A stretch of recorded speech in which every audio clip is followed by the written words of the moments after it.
Peng Haiqiu, the story of a scholar. The story goes that in Liaozhou, there was a scholar named Peng Haiqiu. He was studying in a villa far from home and hadn't returned for the Mid-Autumn festival. He spent the evening alone and felt lonely. He realized that there was only one person in the village he could talk to, a scholar surnamed Qiu, who was a notable figure in the county.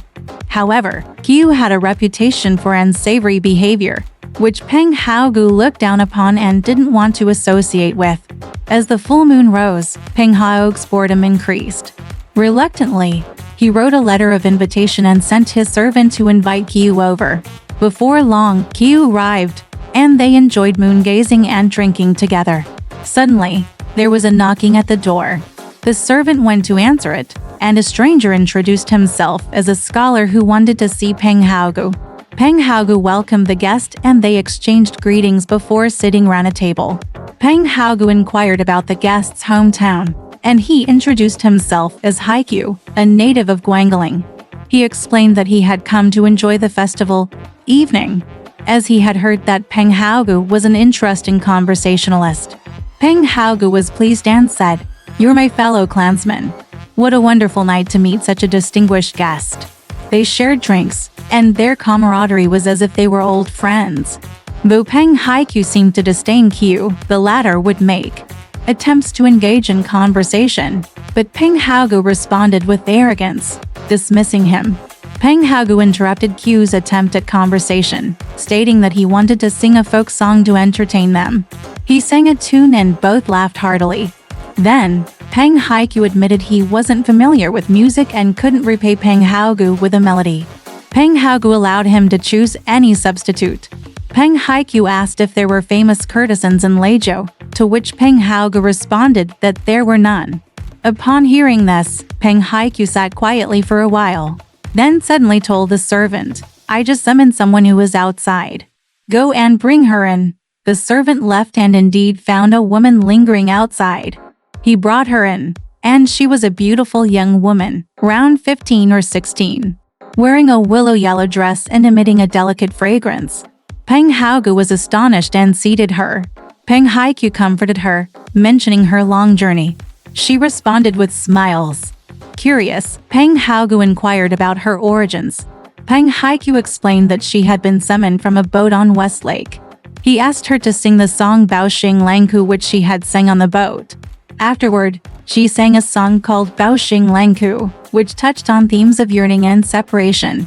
Peng Haiqiu then took out a jade flute from his socks and played along with her singing, creating a captivating harmony. After the song ended, the flute music ceased. Peng Haiqiu was in awe and wondered if Peng Haiqiu might be a celestial being. Peng Haiqiu humbly denied being a celestial being and explained how, in his eyes, even far distances were as familiar as their courtyard. He invited Peng Haiqiu to explore West Lake with him that night, a prospect that Peng Haiqiu found intriguing. They decided to go together. As the two of them set off, Peng Haiqiu realized that it was quite early and the roads were sparse with pedestrians. Suddenly, Peng Haiqiu vanished without a trace. Peng Haiqiu looked around but couldn't find him. Panicking, he realized it was getting late. Not knowing what to do, he decided to head back. He arrived home, and to his surprise, he saw his family mourning him, thinking he had ascended to heaven. It turned out that his servant had spread the news of his transcendence. Once he returned home, Peng Haiqiu shared his miraculous experience with his family. But he decided not to reveal the details of the woman and the summoning. He stayed true to his promise to Peng Haiqiu. Later, he discovered that his family had mistakenly believed he had become an immortal. Despite this misunderstanding, Peng Haiqiu's thoughts were consumed by the mysterious woman he had met. 3 years later, Peng Haiqiu visited his brother-in-law, who was an official in Yangzhou. While there, he attended a feast hosted by a young man named Liang, with whom Peng Haiqiu's family had connections.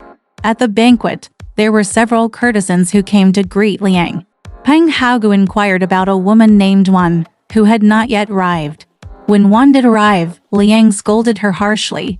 Peng Haiqiu was curious about Wan and her name, as it sounded familiar. He found himself drawn to her presence and wanted to meet her again. Wan eventually arrived, and Liang chastised her. Peng Haogu studied her closely and recognized her as the woman he had met during the Mid-Autumn Festival 3 years prior. He asked Liang for forgiveness on her behalf and inquired about her. Juan looked at Peng Haogu with surprise. Peng Haogu asked her if she remembered the song Baoxing Langku, and she sang it once again, just as she had sang it by the lake. As the feast ended, Liang instructed Juan to accompany the guests to their lodgings. Peng Haogu held Juan's hand and whispered, "Our 3-year promise. Is it finally being fulfilled today?" Juan replied that she thought their previous encounter had been a dream until she saw the handkerchief Peng Haiqiu had left with her. They talked about their shared memory and their feelings for each other. Juan embraced Peng Haogu, telling him not to see her as a woman of the world who could be easily abandoned. The next morning, Peng Haogu spoke to Liang and secured a loan from his brother-in-law. He paid off Juan's contract as a courtesan and brought her back to his hometown. They were finally reunited. Alright, this story has come to an end. If you liked it, please give it a thumbs up. Thank you.